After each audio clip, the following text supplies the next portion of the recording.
Tonight, we can reveal the names of those behind the importation of bad maize into the country.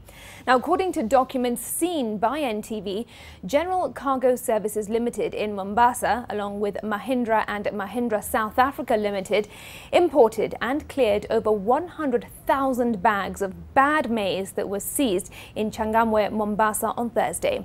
Now, a third firm, Consolbase, is believed to have stored the maize in 202 containers, even after the Kenya Bureau of Standards declared the maize unfit for human consumption and ordered it destroyed. Kevin has that update. The 202 containers of maize were shipped into the country from Mozambique on a quarter tampan vessel in September 2017. The 40-feet containers, each carrying 520 bags of maize, were cleared at the port of Mombasa and over 2 million shillings of revenue remitted. Detectives have told NTV that their investigations uncovered a chain of farms that colluded to import and store the maize for more than a year. The detectives from the Special Crimes Prevention Unit tracked the consignment to Consolbase Limited, a container freight station in Changamwe, Mombasa County.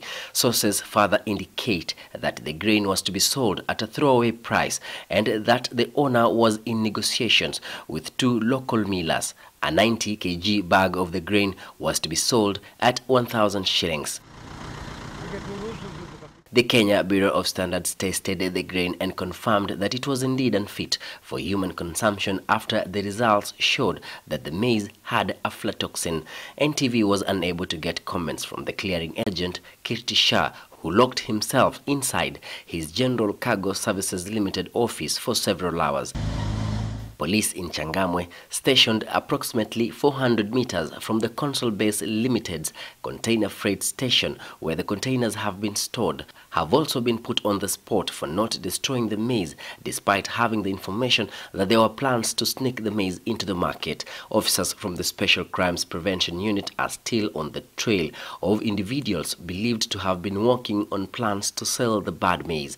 NTV has also been informed that the grain might be destroyed this weekend, but the owner, who is believed to be using powerful forces within government, is seeking to stop the destruction. Kevin Mutai, NTV, Mombasa.